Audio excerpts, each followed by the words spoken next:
time for that, huh? Huh? Not a good time for that. No. No, That's turn it 100% off. complete. I don't know. I don't know why it does this every time. I turn it on. Hi. All right. What is today, the 15th? Is that the date, actually? The 15th. Tax Excellent. day. Oh, God, it's no. like right in my face. Absolutely. Yep. No doubt. You just take your phone out in case. Thank you, because I can't seem to do that and this at the same time for some reason. All right, we're just about to get started.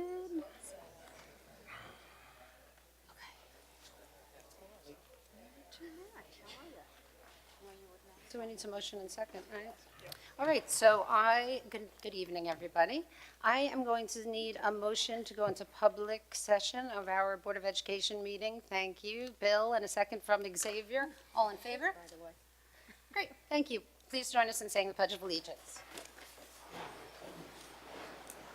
I pledge allegiance to the flag of the United States of America and to the republic for which it stands, one nation, under God, indivisible, with liberty and justice for all. Great, thank you. Okay, just a quick reminder that in case of emergency, we have exits to the sides here and also to the back, and please just make your way calmly to an exit. Okay, we are going to, oops, that's not what I meant to do. Okay, so I need an approval of the Board of Education meeting minutes of April 8th, 2019. Can I get a motion, please? Christine, and a second from Barry. All in favor? Great. We have an FYI of the federal single audit, fiscal year ending 6/30/18. That always trips me up. Also an FYI of budget transfers.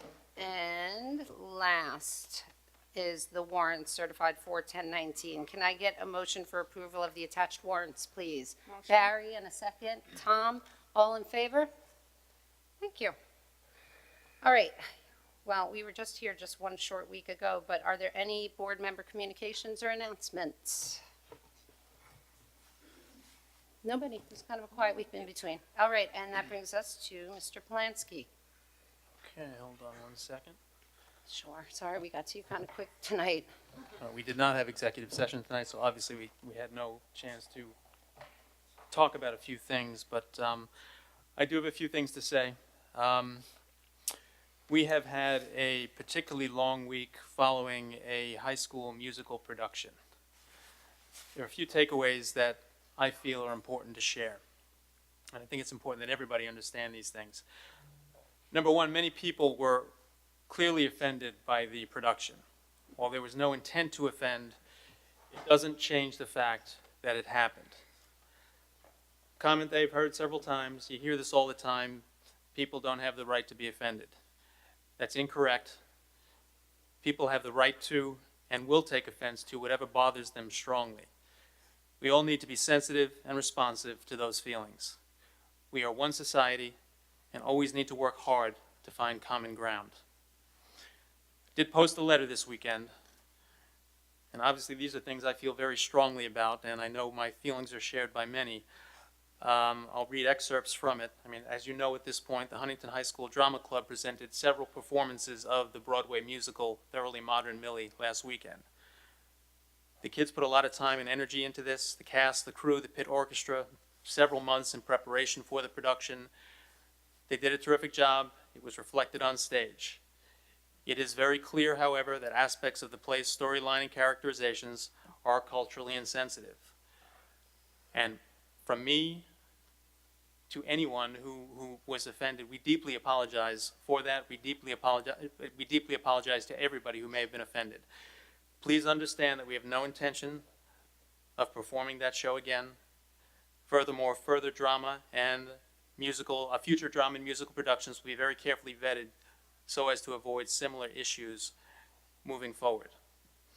I need to share that if I had known 3 months ago what I know now, we would have made a different choice.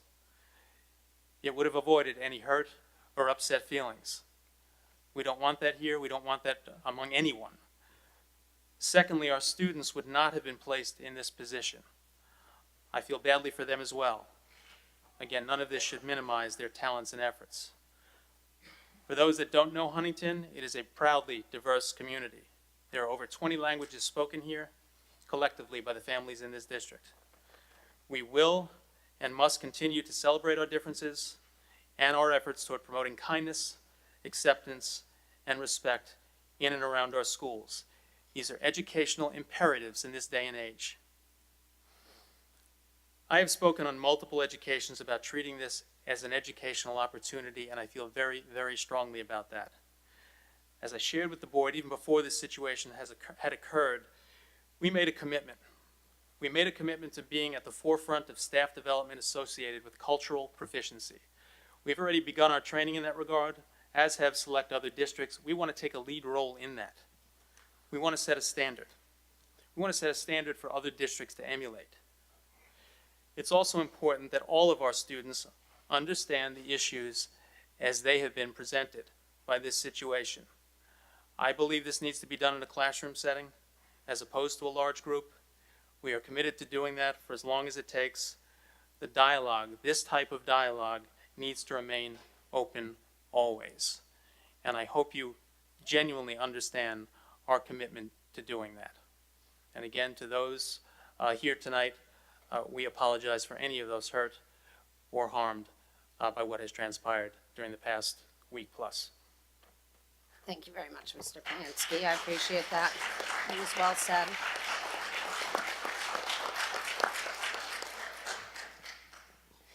All right, everybody, that moves us to our first public commentary section. I'm just going to give a very brief overview of the guidelines for public commentary.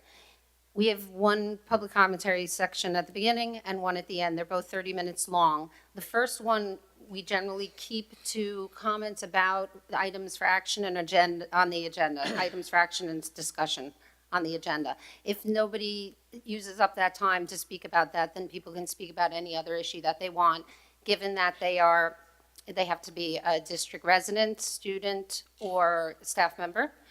You have 3 minutes to talk at the mic, and if I cut you off toward the end, please forgive me. I don't mean to be rude, but we keep it to 3 minutes at the mic. We don't use any staff members' names, and we don't use any names of any specific students. Okay, so it has to be general comments. It's also not a question and answer time, so I'll just remind you that you are not going to get an answer from the Board of Ed table generally to any questions that you might pose up there. If you need follow-up, you can certainly let us know. Also, when you get up there, just please state your name and your affiliation to the district. Okay, so I'm going to open up.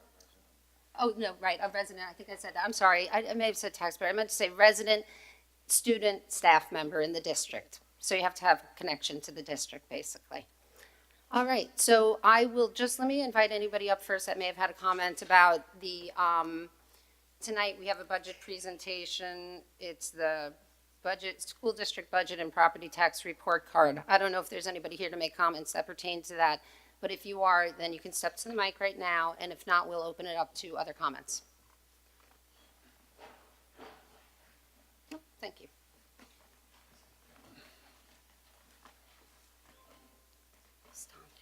Hi. Representative of. Go ahead, Kevin. Thank you. Appreciate it. Good evening. My name is Kevin Boyle, and I'm president of the United Public Service Employees Union. We are here this evening to again request that you address the unfair economic circumstance of your dedicated clerical employees. The need to provide them salaries that fall in the median of local school districts and salaries that begin to close the gender gap that exists right here in the Huntington School District. I'm confident that your negotiating team has shared with you the data we have provided them, which is drawn directly from other districts' clerical contracts within the township of Huntington. And therefore, you have seen for yourselves that your clerical employees receive far lower hourly rates and pay than Northport, East Northport, Elwood, Harbor Fields, South Huntington, and Cold Spring Harbor school districts. The median township school district is South Huntington, a district I know that Mr. Polanski is very familiar with.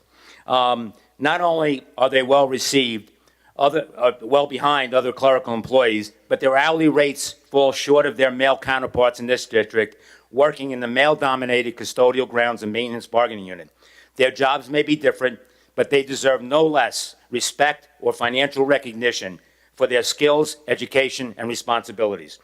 We recognize that these gaps cannot be closed in one contract, but clearly, we hope that you will authorize your negotiating team to bring an offer to the bargaining table which begins to develop equity to your well-deserving clerical employees in an age of equal pay for comparable worth. Anything less than an effort to address these inequities would be unfair, unjust, and would send a poor message to the female student body that inequity is acceptable and is to be accepted in their future. The district, through the work of its superintendent, its business official, and others in its leadership team over the years, developed a healthy surplus, which I know it's proud of. Recognition is needed for the clericals, where they are also a part of the success of this district in this achievement.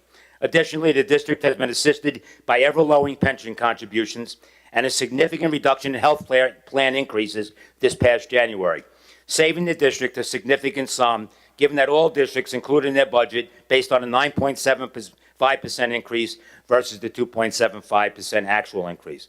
The savings in healthcare contributions just this year is enough to carry the difference between our respective positions for the next 2 years. You're just about out of Last, time. clearly, the district, rightfully so, has seen to it that its other bargaining units and its administration have been treated in a manner that places them in the median of local school districts, and in fact, Suffolk County school districts in general.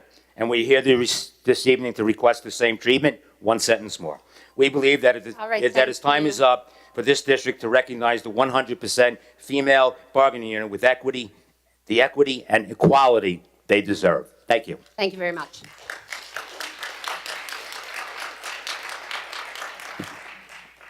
My name is Kim Nowakowski, and I'm the Regional Director of UPSU. I've represented your clerical for a number of years. I'm here this evening to ask that when you put together your budget and you consider your expenses, that you also consider your clerical employees. When you talk about being concerned about people's feelings being hurt, I took that to heart because your clerical employees are hurt by the way that they're treated in their wages and at the bargaining table. Here are just some of the comments that they had shared with me that they didn't feel comfortable making themselves.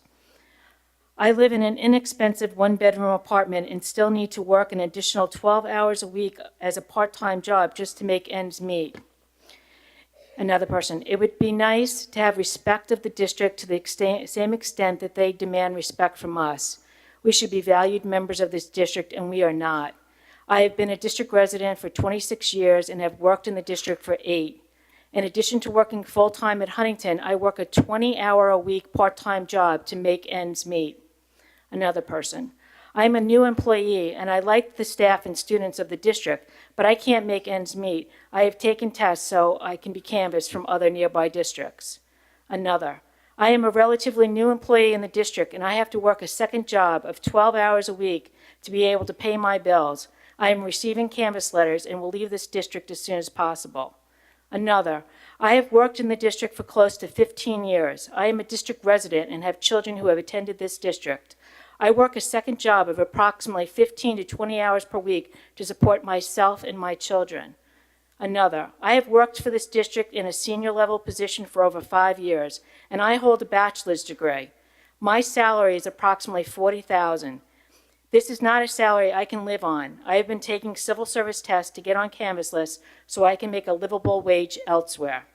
Another, I work Just so you hard know, and you're take pride. Just about out of time. Okay, well, these are employee comments, so if you can bear with me, okay? And you have 45 seconds left because there may be other people that want to speak, and I Okay. can't run out of time for anybody else.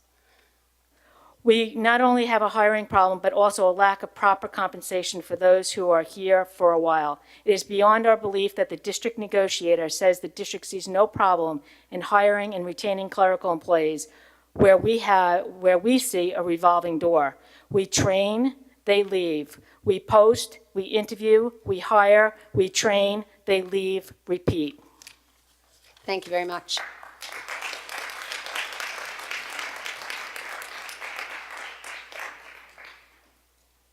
Hello, my name is Lindsay Fitzpatrick. I am an 11-year employee. I am a friendly voice you hear when you call Southdown Primary. I greet your children every day with a smile and are there to help them in every way. I am the first to arrive at school and the last to leave. I am currently making $27,600. I would hope you want your mom, daughter, son to make more than what I make. I am working without a contract and deserve to have one. Thank you. Thank you very much.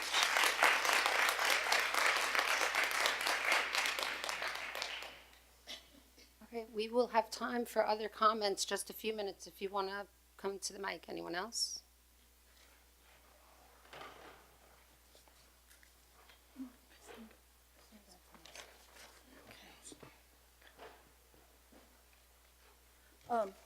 My name is Xuemei Ye Matthews. I'm a resident of Huntington of 22 years. I'm currently a Chinese teacher at a high school on Long Island. I was so desperately to make to the last week's board meeting. However, an early scheduled college tour prevented us from coming. During the past 11 days, so much has happened.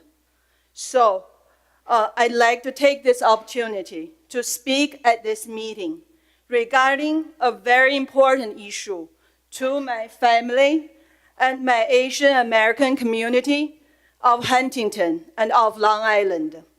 I'm here today to open a dialogue with the school district about our spring musical, Thoroughly More Than Millie. First of all, I watched the entire show.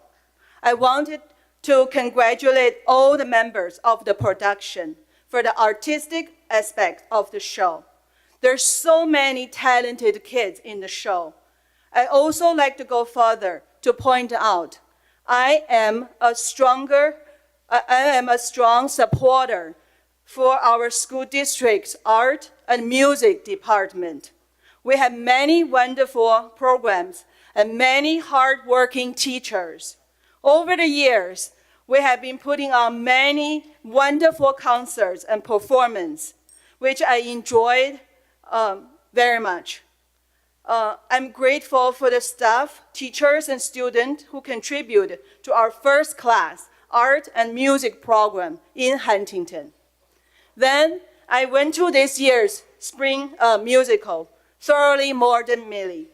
I wanted to enjoy our students' wonderful performance as much as the superintendent put in his statement. You have 1 minute. Okay. Quoted, positive and enjoyable experience for everyone involved. However, I cannot. When I saw Bong Fu and Ching Hu exaggerated broken English, two flapping hands, dog walking, my heart began to sink, especially when the entire audience was laughing at that moment. I was holding back tears. I felt my face was slapped while others were laughing. I have never been so humiliated in public like that before. Never. Is this real? Is this the community I lived for 22 years? And then I saw some young kids was also in the audience. My heart broke. What message are we giving to our young children? I know many people still dismissed as our concerns and think it's overly sensitive. It's a comedy with a satire. Excuse me, I'm just going to have to ask you to wrap it up because your time is up. Or maybe he can swap in. Can I yield my time to her? If not, I'll read her Sure, speech. that's All right, okay with thank me. you. Okay. So, however, there's good satires and bad satire. It's very difficult for high school performance to do it justice. I know the crew tried very hard to inspire critical thinking about racism by putting on the show. But on the receiving end of this satire, the Chinese American people couldn't get the satire. Every day, there are so many immigrant children coming to this country. Learning English is a big challenge for them. I have an accent. We all have an accent. It's okay to laugh at our accent. If it's okay to laugh at our accent, more immigrants will keep silent, not speak anymore. Who wants to be laughed at? Tonight, I'm not going to talk about the racial stereotype. I'm not going to talk about the fictional fantasy of associating white slavery in the 1920s. Tonight, I don't want to talk about how these fictions contribute to the justification of the Chinese Exclusion Act. Tonight, I just want to share with you my experience watching the show. I also like to acknowledge Superintendent's apology and the decision to stop this show going forward. The superintendent told us in his sincere apology, he is adding cultural proficiency programs into the school district. I applaud him for this long-awaited decision. After every crisis, there's opportunity. Now, finally, I see the positive side of showing thoroughly modern Millie in our school district. The crisis provided us a unique opportunity for all of us to learn something we don't know, something we have taken for granted. It is an opportunity for us to know where our biases are and how to correct it. I applaud the superintendent's decision and courage to make things right. See something, say something. That's how we educate our children. That is why I'm here. When you see social injustice, please take a stand. Don't just fight because it is your race. We all have social responsibilities. We need to work together to build a greater, stronger community for all of our children. Everyone makes mistakes, we all do. We can correct it. This is what makes us stronger. This is the Huntington I know. Thank you all for listening, and thank you all for the support. Thank you very much.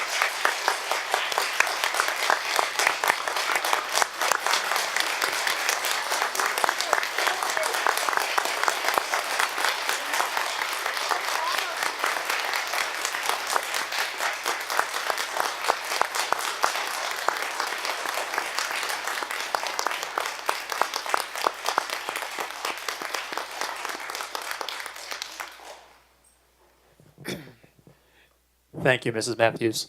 I think we have somebody else. Hi, my name is Lori Kalmans. Been with the district for over 18 years. This is like my 6th negotiations. Our clerical workers are the backbone of this school district. We do not receive the respect that we deserve. We work our butts off. People don't go to lunch. They don't go to break. We have one negotiation with the negotiator who was on his cell phone, late, and we didn't even get negotiations. It just breaks my heart to see my unit that works so hard and is not treated fairly. Thank you. Thank you.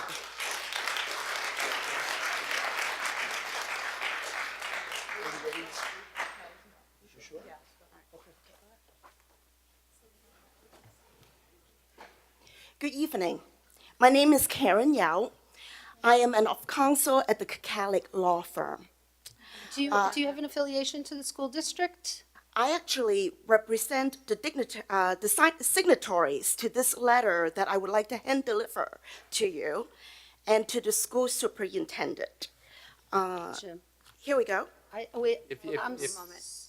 Yeah, if you could just give me a moment, I'm just trying to discern. You can certainly bring the letter forward. I just don't know if I can allow you to speak at the mic because we only allow district residents, staff, or students. This is for you, sir. Thank you. This is the rest of the board. Okay, I will make sure they get those. Thank you very much, and I appreciate that. Thank you. Thank you. Let me just make a case that I I'm actually sorry, but am I have, eligible to speak excuse here. me.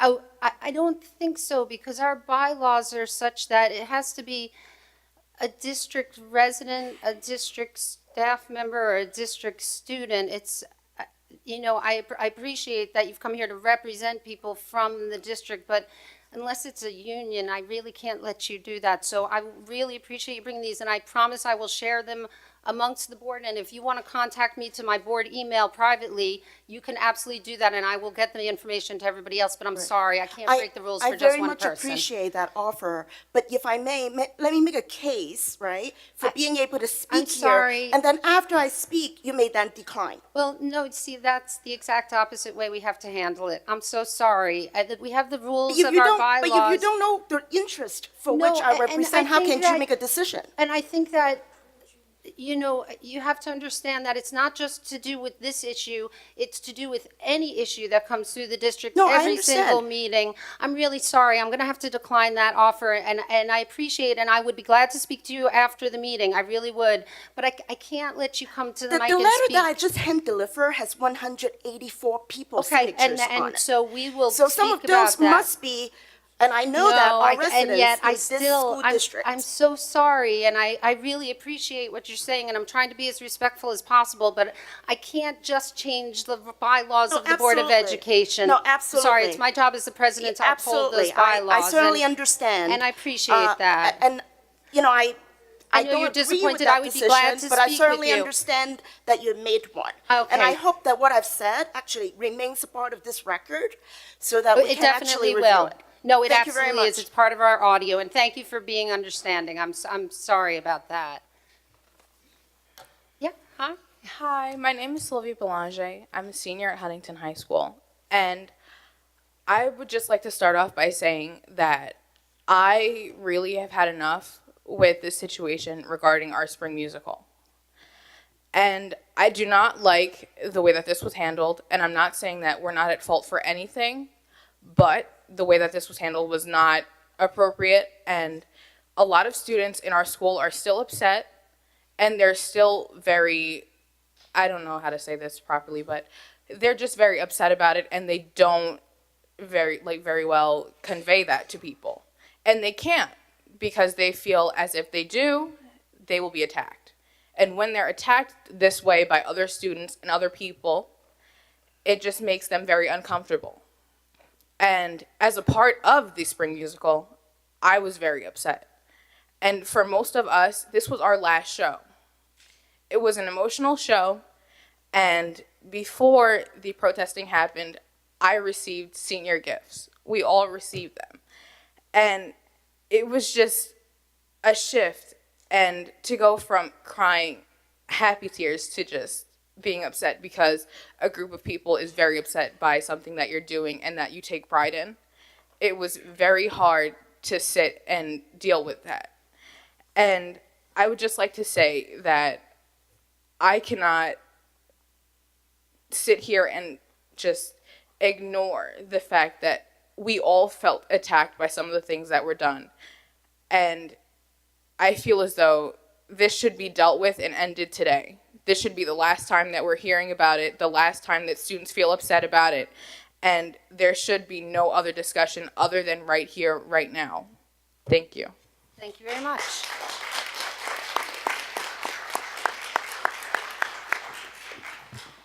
Hi, my name is Andy Aloha. I'm a senior at Huntington High School. I would just like to thank everyone on the board for supporting us through such a hard time. I've been included in the arts since first year at Huntington High School, which is kindergarten. My whole thing with Huntington High School that I literally rave about is they support the arts, they push us to do our best and to push us to our creativity. And this past week, we did our best. We pushed boundaries to express ourselves and artwork. And I feel like everyone should just step back and just understand the whole storyline and stop attacking the show, because we did work so hard to understand the storyline. We did so much work. We did so much research. The students who performed, who spoke Chinese, were beating themselves up. Were so pushed because they were trying to perfect their Chinese so hard. They took tutor classes. They did so much. And just for people to ignore that work and just say, oh, you guys were just saying blank, blank, and blank, that's not right. You need to give them some respect that they did learn. They learned. They worked hard. We did work hard. And it just, overall, it's just very disappointing how the situation was handled. There's certain ways you guys do stuff, and you can't just attack a bunch of high schoolers. I know it was stated that they weren't attacking anyone personally, they were attacking the storyline, but we just are high schoolers. We need to like have ourselves treated differently than just like having protests and just being like called racist in school and having so much backlash for performing our hearts out on stage. Thank you. Thank you very much. We appreciate your comments. You do. Hey, James. Hi, Sal Pizzino. I live in the district. It used to be, you did a great job in Whitman. But now I moved. A comment, and I'm glad I followed all these other people, because earlier, James, you said that you wanted to apologize to the people that were offended, but obviously it affected a lot of others, and that apology should go out to a lot of other people, the students, the district, and anyone that was there. Yeah. So the apology shouldn't just be for the people who was offended, the people who were affected. Thank you. Thank you, Ms. It's a very salient point. Can I just echo something that the kids said, since I was actually present for the whole, Andy and Sylvia are right. It's very difficult to express an opposing viewpoint without sounding like you're disagreeing with what the people who are offended are saying. And I think that both of the high schoolers that came to the mic, and I can speak for myself, are not disagreeing with anything that was said. The only thing that I think they're trying to point out as people that were inside the building that day is that it felt very much that it happened all of a sudden, that the protest came and these kids were in the middle of a run of a show that they had, as everyone has acknowledged, put a lot of work into. And they had never experienced anything like that. And I know that that's the point of protest, is to make a stand and to a certain extent be confrontational. But these were our children, and I saw their faces. They were frightened, they were surprised, they were shocked, and they didn't really know how to react in it. So when I made my comments last meeting, that's why I got so emotional when I was looking at them, because the bravery that I was talking about that they had every time they go on the stage was just magnified that day. And I don't know if I'm making any sense, but I think that my friends who are the parents of the children that were on the stage, in the pit, behind the stage, and everywhere else, they do feel hurt. And I just wanted to acknowledge that. So I can't apologize to them, but I can acknowledge that that hurt. So that's what I'm doing right now. Thank you very much, Christine. I appreciate that.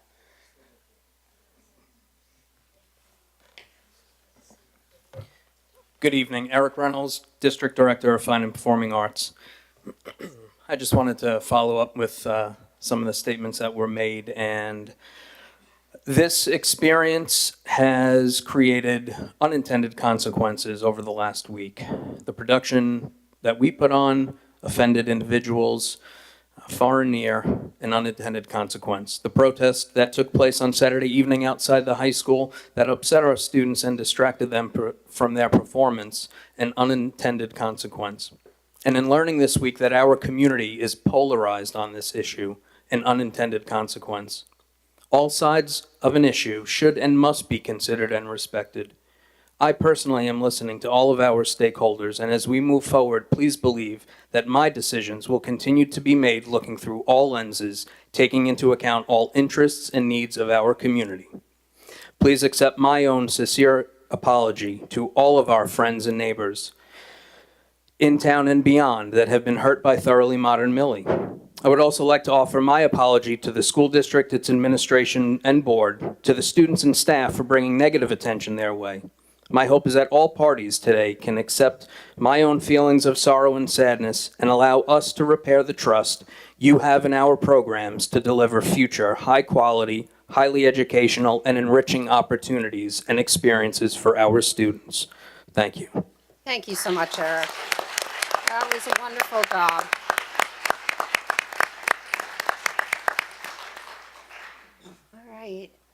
All right, we will have a second public commentary session at the end of our presentation and the end of the meeting. I think we're Just going to... a quick follow-up in case people are getting ready to leave.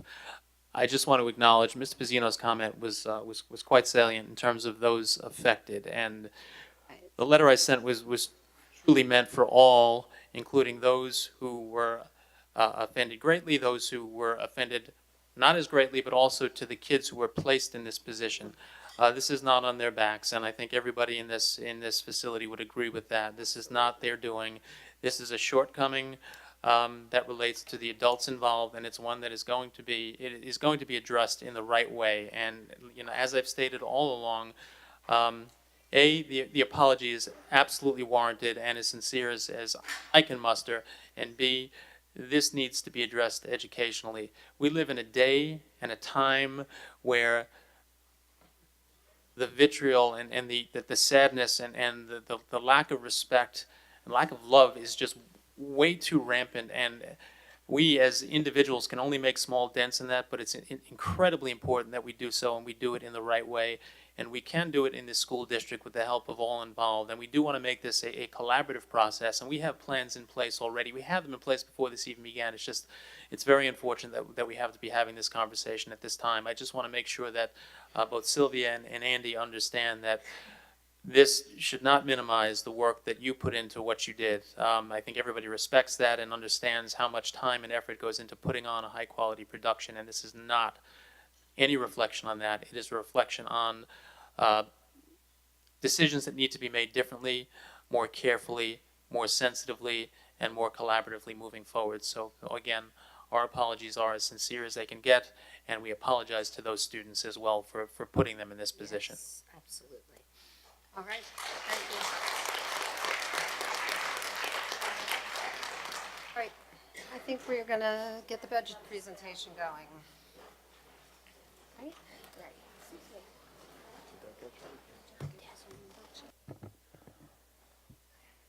Okay, I was looking for you. Okay, I'm going to move through this quickly. We are at the point where a budget must be adopted. So we have arrived at this point after a number of series of discussions, series of presentations. A couple of things that are of note. That final column, recommended 2019-2020 budget. You will notice the budget number is as it was last week. The revenue number hasn't changed since the last presentation. The tax levy is falling in at the limit. The one change that has been made is we remove $50,000 from the estimated assessed valuation, which is a little bit of a, I'm going to say shot in the dark here, but it's based on some of the factors that we think might impact assessed valuation, including an increase in the number of tax certiorari's. So with that $50,000 reduction in assessed valuation, tax levy increase is at the limit 2.58%. Budget to budget increase hasn't changed, 2.83%. Tax rate changes slightly. It was a little bit lower last week with the rise in assessed valuation. That tax rate increase is now being presented as 2.69% in the bottom right. So to pull out the important numbers here, the recommended 2019-20 budget, 133,488, 443, budget to budget, estimated tax rate increase, and the tax levy increase. Again, that final number is at the cap. Just to point out some of the things that recent budgets have supported, I'm not going to read them. They will be posted with the presentation, obviously. Give me a second to look at them, ranging from K through 12, every discipline, every extracurricular endeavor. So again, primarily curriculum and resources on this page. We focused a lot of work and time and effort on STEM and Makerspace, the Innovation Lab, dual language flex programs, science, math, robotics, National History Day, mock trial, essay creative writing, the arts, across the board, every artistic medium, interscholastic athletics, and some of the accomplishments include national merit. College and university admissions continue to roll in this year. Broad ranging, many top schools in that collection, great schools across the board, a top number in scholarships earned, other programs available, career and tech opportunities, capital repairs improvements, and obviously a terrific staff across the board. So a couple of the highlights pulled out of this year's budget. Again, we are looking at maintaining educationally sound class sizes at all levels. We are looking at augmenting our core curricula and digital resources. We are implementing new standards in just about every discipline, all core, the arts, social emotional learning, phys ed, it's all in there. So there's going to be a lot of curriculum work done this summer. As I mentioned, the enhanced social emotional learning program includes what we've done this year with Sanford Harmony. It's going to expand even further next year. Library and digital media programs, now with the addition of librarians at the elementary level, that's going to be a foregone conclusion, and that's going to include some of our makerspace improvements. We are expanding our guidance program to reach down to the 6th grade at the elementary level, and obviously facility and technology upgrades across the board for the most part. That includes devices and infrastructure and facility. I'll touch upon capital very shortly. So we talk a lot about assessed valuation. This is the dollar value placed on a home by the pertinent municipality. In this case, it's the town of Huntington. It's a number that's used to calculate property taxes. Your home's assessed value, your property's assessed value is going to be much different than the market value. Obviously, there's probably not a house in creation that is at $3,000 market value. This is a contrived number that's used to calculate a tax bill. And what it does, it takes into account comparable home sales, inspections, other additions or subtractions from the property. And as I mentioned, it's typically a much lower number than the appraised fair market value of the property. The average residential assessed value in this district is approximately $3,415. So what this chart shows is the impact of what we've presented in the recommended budget on taxes. Again, this is with the assumption that the assessed value is going to land where it does at that 44,913 and change number, 44,913,000. Broad range here from 2,000 to 5,000 in assessed value. A house could be assessed at less than 2,000. It could be assessed at more than 5,000, but this just goes to show that your property value, the level of your property value is going to dictate the increase in taxes based on what we've presented. So I've shown you an annual increase and a monthly increase at the 5 different values in the chart.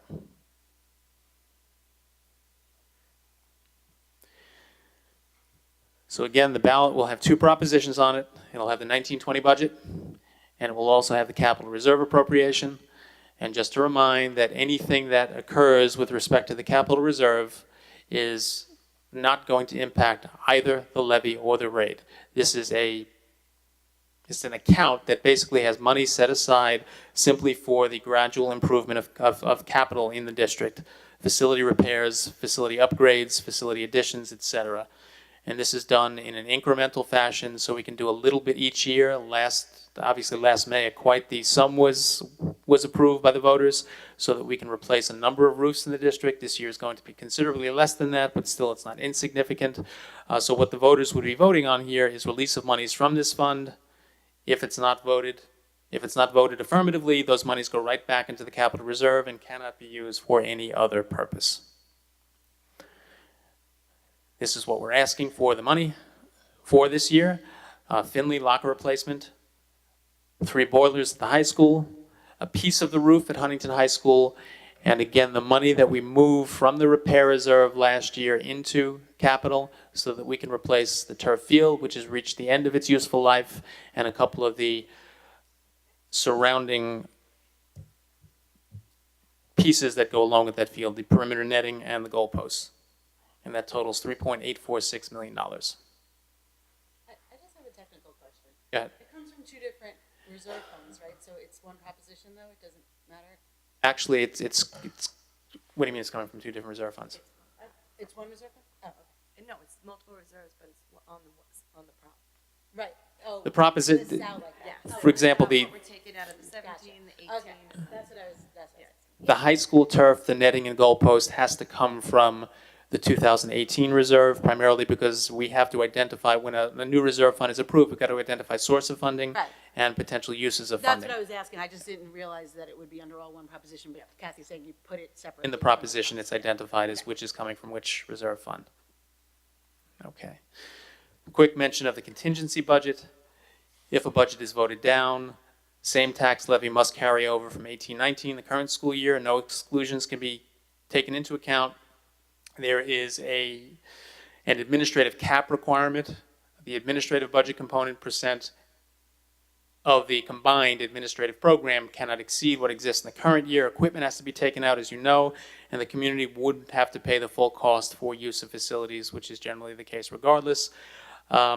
If we were to adopt a contingency budget, as mentioned there, it would require reductions to program and capital budget components. We'd have to find another almost $8 million to take out. And that's not going to be an easy feat. So obviously this is hopefully not a situation we're going to have to face. And the equipment there, the $516,397, that would have to come out automatically. And that's what it looks like as compared to the recommended budget. And our final budget dates. The hearing on the 13th, and the budget vote and election on May 21st.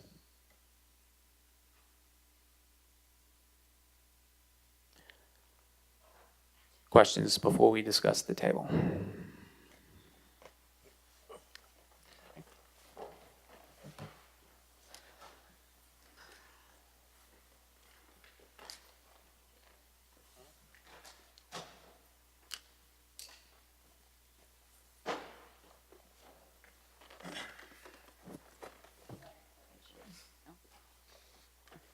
My apologies, Mr. Plansky. I've seen the presentation, so we do not have to worry. Okay. All right, sorry, everybody, really, my apologies, just one of those things. All right, so I'm assuming that we got all the way to the end, and we are here looking for a motion and a second for approval. Is that where we're at? So the superintendent of schools, okay. Is that what I'm looking for? You're I'm sorry, looking at I'm the- off. Which resolution? Recommended action, school district budget, and property tax report card. Yep, right. Right, so I'm looking for an adoption then, basically. Okay, so I'm sorry. I'm looking for a motion to approve the adoption of the school budget 2020 budget and property tax report card presented to the Board of Education for adoption. Can I have a motion from Tom and a second? Xavier. Okay, is there any discussion? All those in favor? Do you get the property tax report? It's Or here. you can do that separately. Oh, I'm sorry, I thought I said that, jeez. And the property, let me amend that. So I need a motion to approve the 2019-2020 budget and property tax report card. Are we doing them together? You can do them separately. They're on the same resolution. On the same resolution, so an associated resolution and proposed budget property tax report card are attached. Okay, so, is that the full thing? Yes. Yes. Okay. That's correct. Can I get a motion? There, Barry, thank you, and a second from Tom. My apologies, all in favor? Yikes. All right, kids, that moves us to CSE and CPSE. Ms. McCoy. It is upon recommendation from the superintendent of schools that the Board of Education approve CSE, CPSE submissions as delineated. Thank you very much. We all got that. Can I get a motion? Tom, and a second. Christine. All in favor? Great. Okay, that brings us to personnel. Okay, I'm asking the board for approval of personnel items on schedules 5-8-22. Okay, we've got those two. Can I get a motion for the personnel? Christine, and a second from Linda. All in favor? Great, thank you. And to Dr. Acker for business. Okay, it is upon recommendation from the superintendent of schools that the Board of Education approve items I through N on this evening's business agenda. Okay, we've got all those too. Can I get a motion? Linda, and a second. Ms. Barry, does anybody have any questions or comments about the business? I have a question. On the tax anticipation notes, when do we know what the rate will be on those? When do we find that out? When we actually go out to go in? sell in October. In October, right, all right. Great. Any other questions, comments? All right, we've got a motion on the floor. All in favor? That's everybody for business. We have a couple of donations. Thank you, Barry. So to thank for several donations this evening. The first is from Ms. Judy Avador for her donation of microphones. This donation has an approximate value of $4,000. I'd also like to thank the Huntington Booster Club for their donation of the attachments to a piece of equipment that was purchased last year to help with the Toro infield piece of equipment, and that is valued at almost at $2,074. So thank you to the Booster Club for that. Ms. Felicia Caroli for donation of orchestral music selections, and that has a donation value of $700. We thank her for that, as well as Mr. Ryan Miller, who is going to be putting for his Eagle Scout project, will build and install waste disposal units at Huntington High School, and that has an approximate value of $650. We thank him for that and wish him good luck. Thank you very much for those. Okay, we are to our second public commentary section. Anyone? You're all going easy on me tonight, huh? Come on, James. Not everyone, apparently. That's okay. Good evening. James Graber, resident in the district, teacher, president of the Teachers Association, parent, etc. A couple of things. One, your salaries on the school board, not administration, should all be doubled, at least. It's been difficult, and I think People we think need you're to acknowledge serious that. when you say that. You should clarify the joke. Sometimes nothing's nothing, but that's, so it is an incredible volunteer position that you take in this, and during trying times like this, it's just a testament to you and your contributions to the district with this. I do have one question. It's kind of a technical question. There were a number of people that were told that they could not film during the meeting, and I just want some clarification, because I'm under the impression that the New York open meeting laws allows for public meetings to be filmed, and I just want to know for the record what is the status of that. Technically, the answer to that, yes, it is. It is. Okay. All right. Thank you very much. Do we have any say over that if they're minors speaking? Or no? If they choose to speak at the mic, that's fair game? Okay. All right, thank you very much. Do any of the board members have closing comments? Yeah, I got to applaud you, Jim, because when in the face of, or in the crosshairs of controversy, I think you've handled the situation. It's very difficult very well. I know this wasn't easy, because I know that as a district, we didn't set out to offend anybody. I know that in my heart of hearts that Mr. Reynolds and his production never intended, never wanted, never hinted on it. And it's unfortunate, because I know that it's difficult for us to apologize sometimes when we never set out to hurt. But you did the right thing. And I know that the apology is extended to both the students and to those that were offended. In an era where sensitivities are a little bit high, we kind of lose ourselves sometimes with our own opinions. And it's important that as a district, we set the standard, not just for the students, but for the community. If we don't set the standards for the students, if we don't set the standards for the community, where do we fall? Where do we look to for some guidance? And I think this is a great place to guide in difficult times, and I thank you for that. Thank you. That's very nice. Nicely I said. think it's well said. I think we all echo that. All right, I'm going to ask the board, we're going to motion to adjourn, but we're going to go into executive session for just about, right, we're going to motion to go into executive session for a very short amount of time, I promise. Okay, so can I get a motion to enter exec? Thank you, Christine, I need a second. Tom, okay, all in favor? Thank you to everybody else. Get home safely. We should let them know we're not coming back. We won't be back for the public session. Everybody go home.